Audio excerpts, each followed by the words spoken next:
आणि आपलं नातं हे आपापल्या स्वभावानुसार आपण ठरवलेलं असतं. कुणी सद्गुरू रूपात ठरवलेलं असतं, कुणी देव रूपात ठरवलेलं असतं, कुणी आई वडील बंधू सखा या रूपात ठरवलेलं असतं. तुम्ही ज्या भावनेने देवाला हाक माराल ना, अगदी त्याच भावनेने देव तुमच्यापाशी येणार आहे. तुम्ही इच्छेच्या भावनेने हाक मारली तर तो तुम्हाला काहीतरी द्यायला आलेला आहे. प्रेमाच्या भावनेने हाक मारली तर तो तुम्हाला काहीतरी द्यायला आलेला आहे. मग प्रेमच देणार तो तुम्हाला. आपुलकीच्या भावनेने हाक मारली तर आपुलकी देणार आहे. आज आपण इथे श्री स्वामींच्या मंदिरात येतो, दर्शन घेतो, पण आपलं स्वामींचं नातं खरंच आहे का? जर असेल तर आपल्यासारखी गरज स्वामींनाही असेल का नाही? असेल का नाही? आज तुम्ही ध्यानात घ्या की तुमच्या घरी एखादा छोटा कार्यक्रम असला तर तुम्हाला अपेक्षा आहे का नाही शेजारी मैत्रीण स्वयंपाकाला मदत दिली? अपेक्षा आहे का नाही? एखादं लग्न कार्य असेल तर पाहुणे रावळे उपस्थित राहतील, वऱ्हाडी मंडळी येतील, घरात माणसं झटू लागतील. प्रत्येकाला अपेक्षा आहे का नाही? मग स्त्री स्वामींना काहीतरी अपेक्षा असेल का ना तुमच्याकडनं? आज किती संख्या आहे बरं? तुम्हीच सांगा. आज जवळजवळ 800 ते 1000च्या घरात संख्या तर सहज असेल का नाही? महाराजांना किती आनंद होतो, ही माझे लेकरं आले, आता मला काही कष्ट पडणार नाही. जसा आईला आनंद होतो ना, माझी मुलं आल्या, आता मला कष्ट पडणार नाही. कोण पाणी भरल, कोण स्वयंपाक करल, कोण झाडल. जर मुलं आली कार्यक्रमाला आईकडे अधिक महिन्यामध्ये आणि जर त्यांनी जेवण करून हात धुवून निघून गेली तर? तुम्हीच आई वडील आहेत प्रत्येक जण, तसं स्वामी सुद्धा आपले आई वडील आहेत. तुम्हाला सांगायची गरजच नाही. मला वाटतं 3 गुरुवारमध्ये कमीत कमी 5-50 लोकांनी नावं तर दिली असतील. तुम्ही सलग गुरुवारी येणाऱ्याला कदाचित अचानक आलेला माहित नसेल की ते सेवा समिती चालू केलेली आहे. ज्यांना कुणाला ह्या मंदिरात स्वामी सेवा करायची असेल, सेवा म्हणजे काय माहिती का? मेवा नाही. सेवा म्हणजे प्रेम आहे, आनंद आहे, जी तुम्ही घरात करता आपल्या कुटुंबाबद्दल. अगदी स्वामी समर्थांनाही तेच सेवा हवी आहे. स्वामी भुकेले आहेत हो. जी एक आई, आपल्या आई वडील आहेत ना, तुम्ही सगळे आई वडील आहेत. तुम्ही लेकरांना लहानाचं मोठं का करता? का करता? तर आपल्याला प्रेम द्यावं त्यांनी, आपल्याला आपुलकी द्यावी. अगदी समर्थांनाही हीच अपेक्षा आहे तुमच्याकडनं. हीच अपेक्षा आहे की मला असं वाटतं की तुम्ही जाणताय, हुशार आहेत, पण समर्थांचं तुमचं परीक्षण का जुळत नाही? का तुम्हाला समर्थ आपले वाटत नाही? हे कुटुंब आपलं का वाटत नाही? हे मंदिर आपलं का वाटत नाही? एकालाही असे वाटू नये की इथे मंदिरात येऊन 1 तास ते 2 तास तरी सेवा द्यावी. अहो भाग्य उजळल. समर्थ आपली आई आहे आणि आईची प्रसन्नता अनुभवायची असेल तर तुम्ही एक आई आहे. तुम्हाला जर लेकरांनी तांब्या मागितल्या, बाळा तांब्या भरून दे, मला तुम्हाला किती भारी वाटतं? ती लेकरू मोबाईल खेळत निघून गेलं तर कसं वाटतं? अहो प्रत्येकाला अपेक्षा आहे जगात. संघटित झाल्याशिवाय कुठलं कार्य होत नाही. आपण सर्व स्वामी भक्त आहोत आणि स्वामींना हेच अपेक्षा आहे.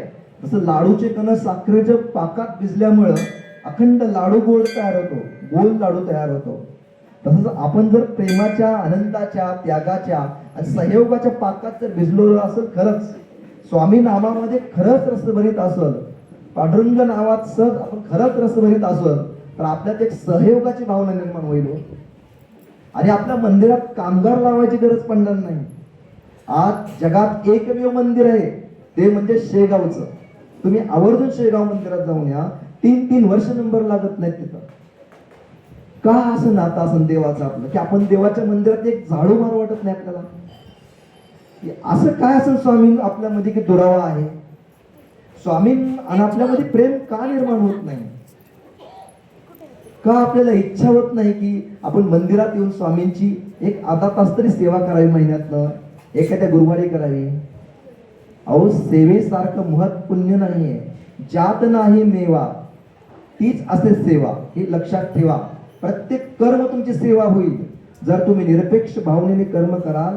तर सकाळी उठल्यापासून रात्री झोपेपर्यंत तुम्ही जी काही कर्म करता बोलता, चालता, राहता, पाहता, ऐकता, ते प्रत्येक कर्म जर तुम्ही निष्काम रूपात कराल तर तुम्ही श्रीराम रूपात आल्याशिवाय राहणार नाही. हे लक्षात ठेवा. खरा आनंद श्रीराम आहे हो, खरा आनंद श्रीराम आहे. आणि तुम्हाला आनंद अनुभवायचा असेल तर निष्काम सेवा करा. एकाच तरी माऊलीला असं वाटलं पाहिजे, अहो आमचं नाव घ्या, स्वयंपाक करा, चपात्याला 1 तास तरी सेवेला द्या आम्हाला. पडेल ती मंदिरात सेवा केली पाहिजे. पण किती आश्चर्याची गोष्ट आहे की स्वामी आईंना सांगावं लागतं, ह्या माझ्या लेकरांना सांग, सहयोग करायची जगामध्ये. हितच नाहीये. प्रत्येक ठिकाणी तिथं जाल ना तुम्ही, तिथं कचरा करू नका, स्वच्छता ठेवा. मग विचारांचा असो, वस्तूंचा असो, किंवा तुम्ही कुणाला अवगुणांचा असो, ही कचरा करू नका, पवित्र राहा. सेवा म्हणजे स्वामींच्या स्मरणात जे जे तुम्ही काम करता ती सेवाच आहे. निष्काम भाव म्हणजे राम भाव, हे लक्षात ठेवा. तुम्ही खरंच जर आपण स्वामींबद्दल खरंच प्रेम असेल तर आशा आहे की आपण नक्कीच स्वामी सेवेत उतराल, नक्कीच स्वामी सेवेत उतराल. मला तर वाटलं होतं की 5-50 लोकांनी आतापर्यंत नावं नोंदवली असतील. पण किती आश्चर्याची गोष्ट आहे की आपल्या आईला मदत करावी वाटत नाहीये. मुलांना वाटतच नाही की आपल्या आईला काहीतरी मदत करावी. किती आश्चर्याची गोष्ट आहे. प्रत्येक आईला ताण आहे का नाही घरात, मुलं ऐकत नाहीत म्हणून, आहे का नाही? मग स्वामींना काय वाटत असेल? आपण प्रत्येक जण स्वामींचे भक्त आहेत, विनाकारण येत नाही तिथं. तुमचं स्वामींचं काहीतरी नातं आहे. पाहुणा असल्याशिवाय, ओळखीचा असल्याशिवाय लग्न कार्याला जात नाही, आपण वास्तुशांतीला जात नाही, अनोळखी माणसाकडे जाऊच शकत नाही.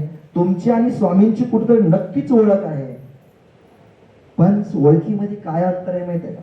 आजच्या नात्या गोत्यामध्ये ओळखीमध्ये आहेराचं अंतर आहे, देण्या घेण्याचं अंतर आहे, मागण्याचं अंतर आहे. तुमच्या आमच्यामध्ये बी हेच अंतर आहे हो. आपण स्वामींमध्ये आलो तर स्वामींसाठी आलेलो नाही हो, इच्छेसाठी आलो. लेकरू आईपाशी येते ना, आई आनंदाने लेकरू खुश व्हावं म्हणून खुळखुळत येते खेळायला. पण लेकरू येतं ना पुन्हा, ते खुळखुळ्यासाठी येतं, आईसाठी येत नाही. अगदी आपण समर्थाकडे आलोय ना, तर समर्थासाठी खरंच आलोय का हो?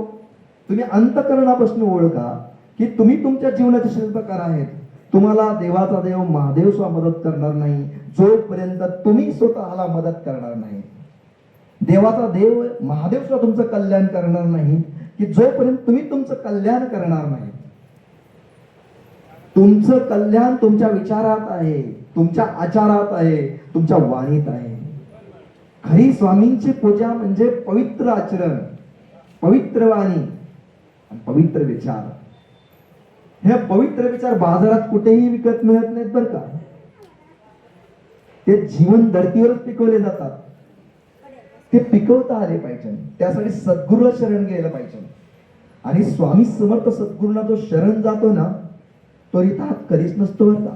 तो भरलेला असतो, तो प्रेमाने भरलेला असतो, तो आनंदाने भरलेला असतो, तो सहयोगाने भरलेला असतो. आपण प्रत्येक जण एकदा तरी श्री स्वामी समर्थ असताल का नाही? म्हणता का नाही? एकदा तरी श्री स्वामी समर्थ म्हणता.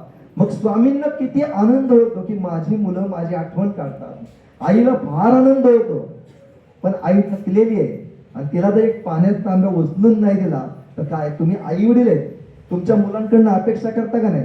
सकाळी लवकर उठावं, घर झाडावं, मदत करावी. अगदी स्वामींना तेच अपेक्षा आहे हो. हे आपल्या स्वामींचं घर आहे आणि आपण भावंड आहेत. आपण एकत्रित येण्यासाठी काहीतरी निमित्त केले स्वामींनी गुरुवार म्हणून, आणि आपल्याला काहीतरी गरज निर्माण केली. आणि आपल्याला गरज नसली असती ना तर माणूस गेला नसता. मला माणसाला भूक लागती म्हणून आईचं टोपलं दिसतं ना, भूक नाही लागली तर मग भूक दिली म्हणून आई दिसते, गरज दिली म्हणून स्वामी दिसतात. पण आई आणि स्वामी आपल्यामधून नातं फक्त प्रेम आहे हो, देणं घेणं नाहीये. सत्य समजून घ्या. स्वामींना डोळे भरून पहा आणि स्वामी आणि तुमच्यामध्ये स्वार्थ नावाचा अर्थ नका आणू. स्वामी आपले मायबाप आहेत, ते प्रेमाचे भुकेले आहेत, प्रेमाचे भुकेले आहेत. तर तुम्ही त्या आनंदाने येता, पण आनंद अनुभवता का? ज्या आनंदात तुम्ही स्वामीकडे येता अशा कोणता भक्त ज्याने 1-2 मिनिटं स्वामींकडे पाहिले? हे तर आल्या आल्या जसं जनाबाईला विठ्ठल दिसत होता तसं आपल्या स्वामी दिसतात का? ओळखीची माणसं दिसतात आणि स्वामी मंत्र आठवतो गो, तुझं कसं चाललंय, माझं कसं चाललंय, गप्पा मारत राहतात. तर तुम्हाला इथं आल्याचा खरंच तुम्हाला अंतःकरणात लाभ हवा असेल तर तळमळीने सांगू नये. संतांनी सांगितल्याप्रमाणे तुम्हाला सांगू पाहतोय, आपण असे जे थावे इतराशी सांगून शहाणे करून सोडावे. तुम्हाला सत्य रस्ता सांगायचा माझा प्रयत्न आहे. चलणं किंवा नाही चलणं हा तुमचा प्रामाणिक प्रयत्न आहे. ज्याला ज्याची भूक आहे तो तिकडे जातो. खरंच तुम्हाला स्वामींच्या विचाराची आणि स्वामींची भूक असेल तर आशा आहे पुढच्या गुरुवारपासून जसं अन्नदानाला नंबर लागल्यात तसं सेवादानाला नंबर लागतील. अहो लय काही नाही, आयुष्यात परत करासाठी 1 ते 2 तास द्या. आपल्या स्वामी सेवेचा उत्कर्ष होईल. सेवेकरी व्हा, सेवेकरी घडवा, मग काय अनुभव येतो बघा. स्वामींची सेवेकरी एकदा होऊन पहा. स्वामींची सेवेकरीकडे 11 माळा आणि 3 अध्याय नाही तो. स्वामींची सेवेकरी म्हणजे काय, तुमच्या बोलण्यातून, बघण्यातून, ऐकण्यातून केवळ सकारात्मकता आली पाहिजे. कुणालाही सहयोगाची भावना आली पाहिजे. आणि तुमच्या गावात गेल्यावर, तुमच्या घरापाशी गेल्यावर असं वाटलं पाहिजे, तुम्ही कुठं जाता हो, एवढा बदल झाला तुमच्यात, तुम्ही कुठं जाताय. आपण तर एखाद्याला, अरे कुठल्या डॉक्टर गेलता, तुला लगेच रोग बरा झाला अर्थ लगेच म्हणतो का नाही का, तर डॉक्टरनी सांगितलेली पथ्य पाळल्यात, गोळ्या व्यवस्थित घेतल्यात, पैसे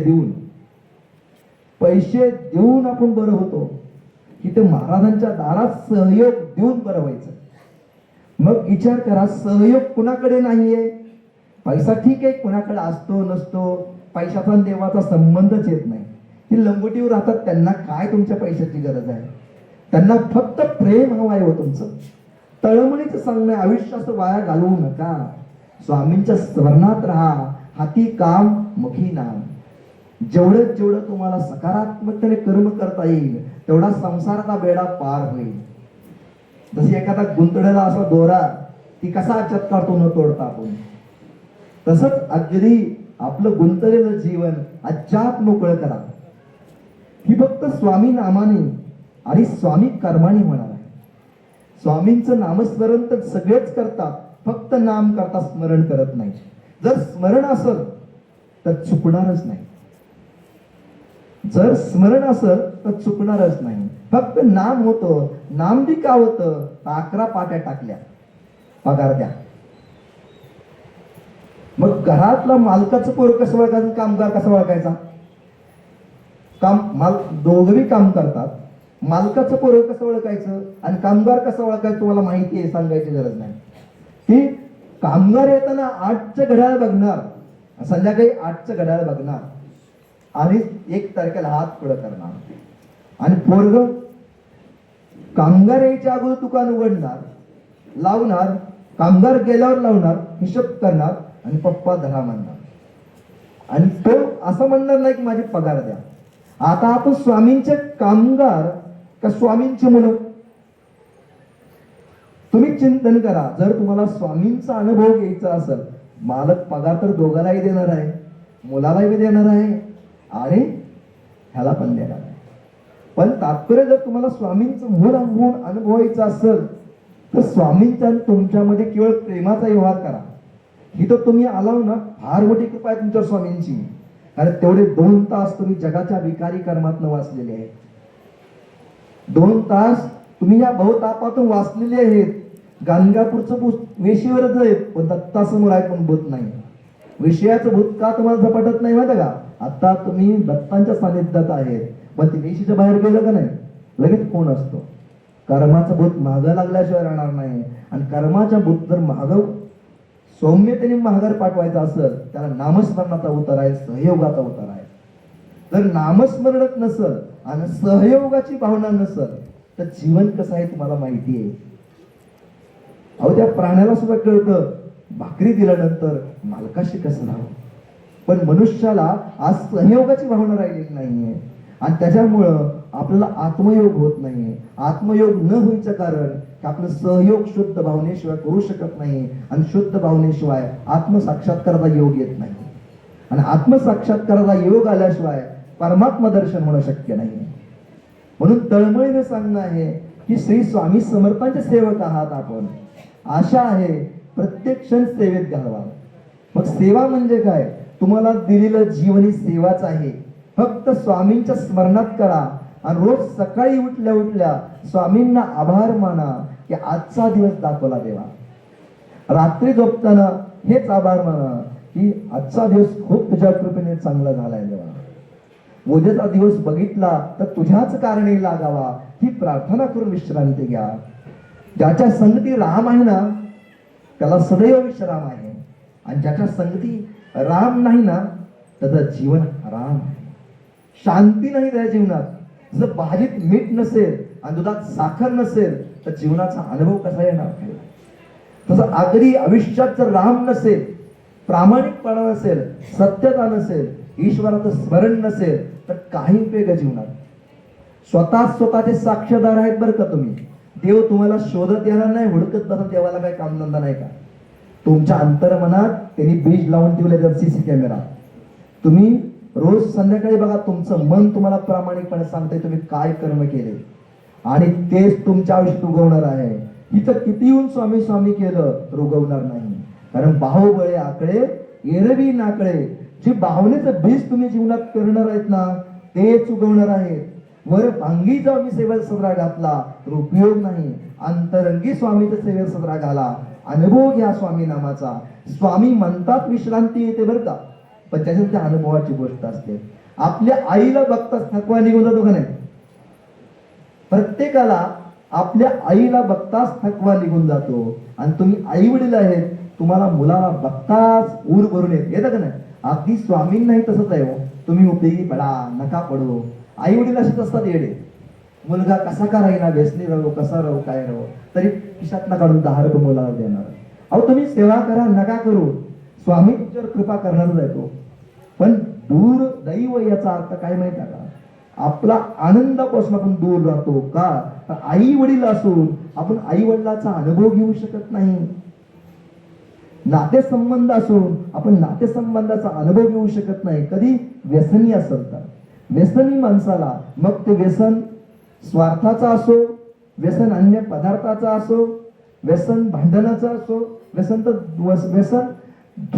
दोष बघण्याचा असो, शेवटी ते व्यसनच आहे ना. व्यसनी माणसाला आनंद नाही जीवनात. तसंच स्वामीचंद आपल्या प्रेमामध्ये जी विषयामध्ये रमलेली माणसं आहेत, माझ्या तुझ्यामध्ये रमलेली माणसं आहेत, त्यांनाही स्वामींचं प्रेम अनुभवायला येत नाही. किती आश्चर्याची गोष्ट आहे. आपण 15-15, 20 झालं स्वामींची सेवा करतो, पण आपलं स्वामींचं प्रेम निर्मळ आहे का? स्वामींना बघतात आपलं हृदय भरून येतंय का? येतंय का? जर येत असेल तर आनंद आहे. आशा आहे की आपण नक्की इथून पुढं सेवेत याल. संधी आहे, आग्रह नाही. ज्याला जीवनाचं कल्याण करायचं आहे त्यांनी एक तरी परोपकारी कार्य केलं पाहिजे. एक तरी दिवसातून एक तरी. तीच पांडुरंगाचा दास आहे आणि तीच खरी एकादशी आहे. आपले दशेंद्रिय एका दिशेने जाणं 11वं मन. एकादशी म्हणजे एका दिशेला, म्हणजे रंगात रंग तो आगळा व्यंग रंग, तो म्हणजे पांडुरंग. तो पांडुरंग अनुभवायचा असेल तुम्हाला, ते सद्गुरू अनुभवायचे असतील तर आपले इंद्रिय आणि 11वं मन आहे त्याचा प्रधान. त्या मनाला एका दिशेने सतसंगाच्या रंगात नेलं पाहिजे. प्रत्येक निष्काम कर्म हा पांडुरंग आहे, हे लक्षात ठेवा. अपेक्षा न करता केलेलं कर्म हे पांडुरंग आहे. तुम्ही न कुठलीही अपेक्षा न करता कर्म केलं तर सावता माळ्यासारखं तुम्ही कर्म कराल, गोरा कुंभारासारखं कर्म कराल, संत सोनारासारखं कर्म कराल. अहो तुमचं नित्य कर्मच तुमची देवपूजा आहे. किती आश्चर्याची गोष्ट आहे. घरात आरसा असून आपण बाहेरच्या आरशात बघतो. अंतरंगात पांडुरंग असून बाहेर शोधतो का? त्याचं कारण आपलं गोंधळलेलं मन आहे आणि गुरुविना सापडेना वाट. तुम्हाला मार्गदर्शक हवाय. म्हणून स्वामी समर्थ तुम्हाला तळमळीने सांगतात, सद्गुरु सारिका असता पाठीराखा, इतराचा लेखा जेव्हा कोण करी